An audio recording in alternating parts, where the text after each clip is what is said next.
December 1942, off the mouth of the Gironde River in occupied France. A submarine broke the surface in the dark and slid its canvas canoes onto a cold black sea. 10 Royal Marines climbed in and began to paddle toward a German-held port 62 miles inland. 10 men set out. 2 came home. This is how a handful of men in folding boats put 4 enemy ships underwater in the heart of Bordeaux. The port was the target for a reason. Bordeaux was where the blockade runners docked. Fast ships ran the gauntlet past the Royal Navy from the Far East. They carried crude rubber, plus the tin and tungsten the German war machine could not make for itself. They went back out with machinery and weapons for Japan. Cut that traffic and you starve a factory. But the harbour sat far up a wide river, ringed by guns and patrol boats. A warship could not get up to it. Bombers could not hit the docks without flattening the city around them. So the plan was the opposite of a fleet. 10 men in 6 small boats, mines placed on the hulls by hand. The man who dreamed it up was Major Herbert Hasler. Everyone called him Blondie. He had pushed the Royal Marines to build a tiny unit for exactly this kind of work, the Royal Marines Boom Patrol Detachment.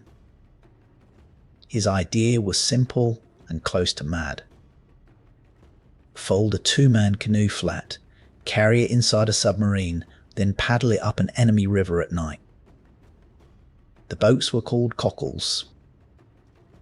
Each was about 15 feet long, with a flat bottom and canvas sides. Light enough for 1 man to lift. Thin enough to hole on a careless. Each one carried 2 men and 8 limpet mines. A limpet mine is a charge with magnets on one face. You hold it against the steel side of a ship and it grips. Then you set a timer with a spanner and paddle away before it goes off. The submarine was named Tuna, under Lieutenant Dick Raikes. She carried the raiders down from Scotland, ran submerged by day, and waited a week at sea. On the night of the 7th of December, she came up about 10 miles off the estuary and began passing the canoes out through her hatch. The first loss happened before anyone touched the water. One canoe, Cachalot, tore her hull on the way out of the hatch. Her 2 men had to stay aboard the submarine and watch the others go. 5 canoes went into the sea instead of 6. The Gironde did not want them there. Near the mouth, the tide runs into the river and throws up walls of white water called tidal races. Hasler led the boat straight into the first one.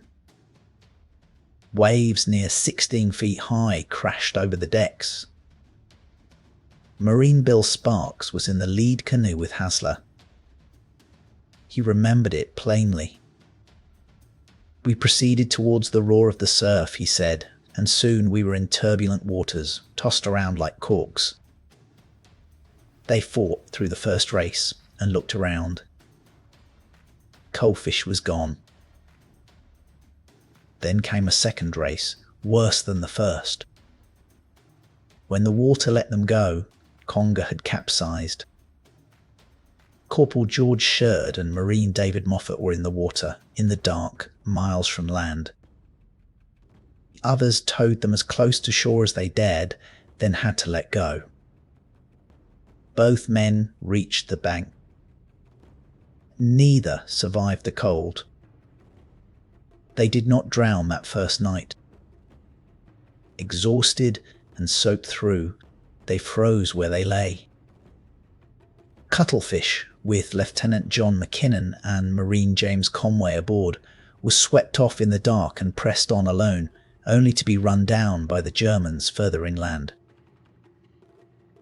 2 canoes were left. Catfish with Hasler and Sparks.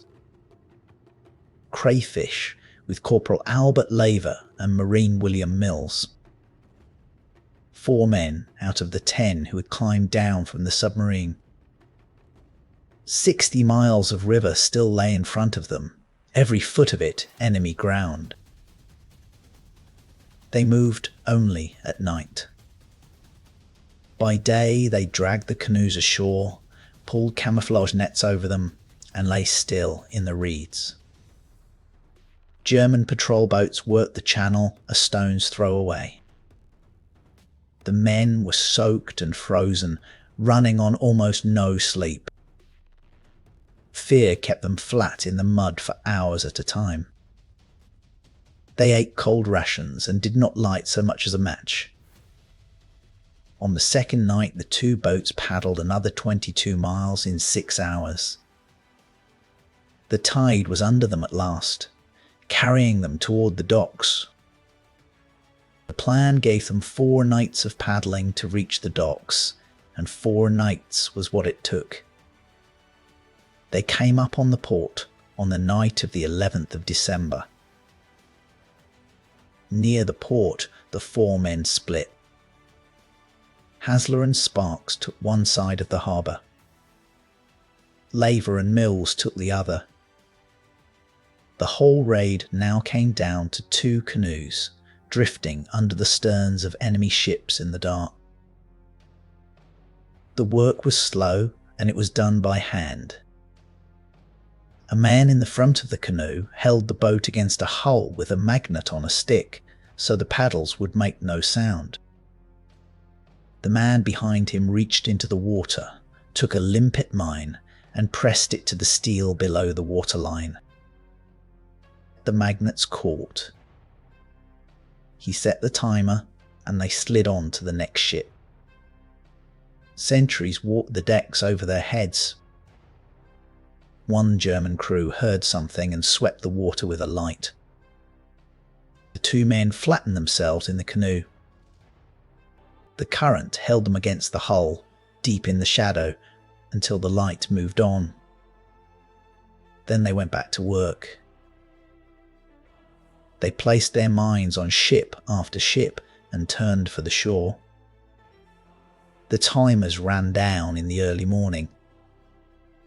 The charges blew below the waterline where the damage is worst.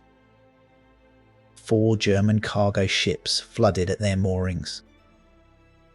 The Alabama near 6,700 tons. The Tannenfels close to 7,800. 2 more settled beside them with holes in their sides. For a raid carried out by 4 men in 2 canoes, it was a hard blow struck in a place the enemy had thought was safe. Winston Churchill was later credited with saying, "The raid may have shortened the war by 6 months. Nothing on paper proves he said it, and the claim is passed on more than it is sourced. Take it as legend, not fact."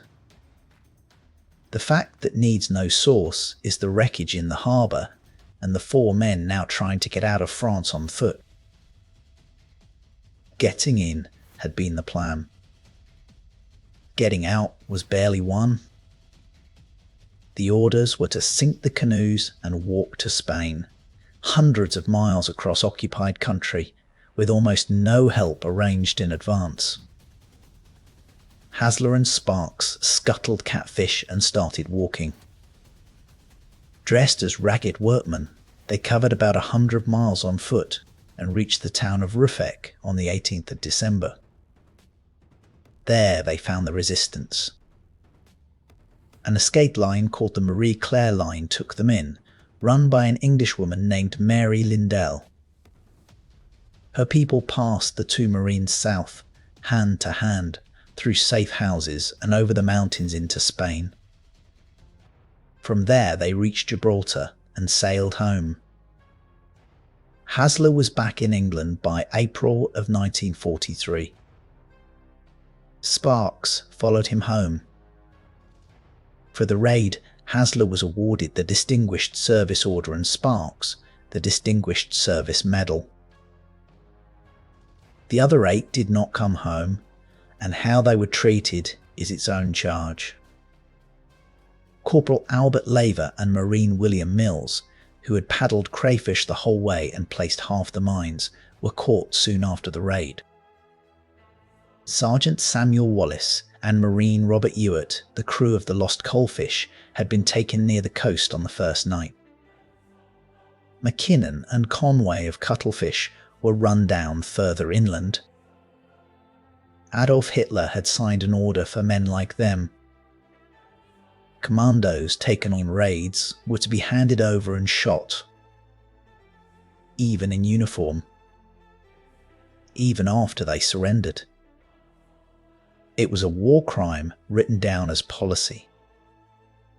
Under that order, the captured men of Frankton were interrogated and then executed. It was a cold and cowardly end for brave men. 6 of the raiders were lost this way. 2 more, Sherd and Moffat, had already been taken by the cold. Of the 10 who set out, only Hasler and Sparks lived. The submarine had slid 10 men and their canoes onto a Black Sea off the Gironde. 2 of them paddled back into the war. Behind them, 4 enemy ships sat on the bottom of a harbour the Germans had sworn no one could reach, put there by hand, by men in boats made of